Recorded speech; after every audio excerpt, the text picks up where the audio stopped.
ஒரு நாள் கௌதம புத்தர் தன்னோட சீடர்களோட உட்காந்துட்டு இருந்தார். அங்கே ரொம்ப அமைதி நிலவுச்சு. அப்போ அவரை நோக்கி மரத்துலேருந்து ஒரு இலை கீழே விழுந்துச்சு. அப்போ அந்த இலையை எடுத்து தன்னோட சீடர்களுக்கு காட்டி, பார்த்தீங்களா, கீழே விழுந்தனால இந்த இலை உடஞ்சி போகலை, மரம் அதை விட்டுட்டனால அது கீழே விழுந்துருச்சு.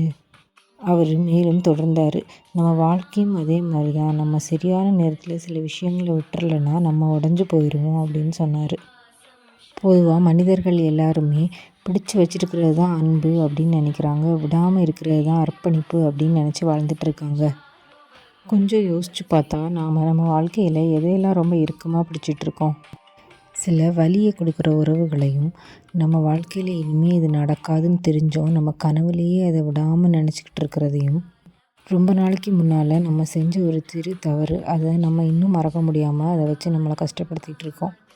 இது எல்லாத்தையுமே நம்ம மனசுலேயே வச்சுக்கிட்டு நம்ம வாழ்க்கை பாரமாக இருக்குதுன்னு சொல்லிக்கிட்டு இருக்கோம். இதையெல்லாம் விட பழகிட்டால் நம்ம வாழ்க்கை பாரமானதாக இருக்காது அப்படின்ட்டு புத்தர் சொன்னார். ஒரு நதி எப்படி ஓடுது அப்படின்றத பாருங்கள். தன் பாதையில் வரும் கற்களை எல்லாம் தடுத்து நிறுத்தினாலும் நிற்காமல் ஓடிக்கிட்டே இருக்குது. அதனால தான் அது சுதந்திரமானது மற்றும் அழகானது.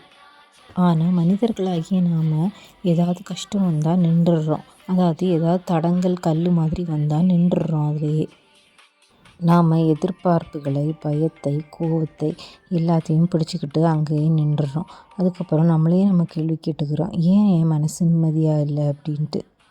நம்மளோட கோவத்தை, பயத்தை, எதிர்பார்ப்பை, ஈகோவை எல்லாத்தையுமே விட்டுவிட்டால் ரொம்ப இலகுவாக உணர்வீர்கள் அப்படின்ட்டு புத்தர் தன்னோட சீடர்களுக்கு சொன்னார்.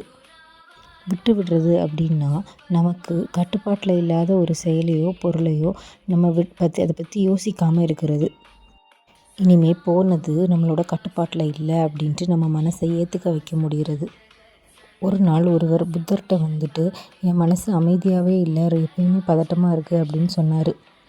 அதற்கு புத்தர் கல்லாலான ஒரு மாலையை அவர் கையில் கொடுத்து, இதை நீங்கள் இறுக்கி பிடிச்சா உங்கள் கை வலிக்குமா அப்படின்ட்டு கேட்டார். அதுக்கு அவர், ஆமாம், நிச்சயமாக வலிக்கும் அப்படின்ட்டு சொன்னார். அதற்கு புத்தர், இதே மாதிரி தான் உங்கள் மனசும், கோபம், பயம் அப்படி நடந்திருந்தால் நல்லா இருந்திருக்குமேன்றது, எதிர்பார்ப்பு, இந்த மாதிரி எண்ணங்களால் நிரம்பி கஷ்டப்படுது. நாம் சில நேரம் விட்டு கொடுத்துட்டா அது நம்மளை விட்டு போயிடும் அப்படின்னு நினைக்கிறோம். ஆனால் அப்படி கிடையாது. நம்ம கண்ட்ரோலில் இல்லாத ஒன்றை விட்டால் தான், நம்ம கை காலியாக இருந்தால் தான் அடுத்தது நம்மளுக்கு தேவையான நம்மளுக்குன்னு உள்ள ஒன்று நம்ம கையில் வரும் அப்படின்ட்டு சொன்னார்.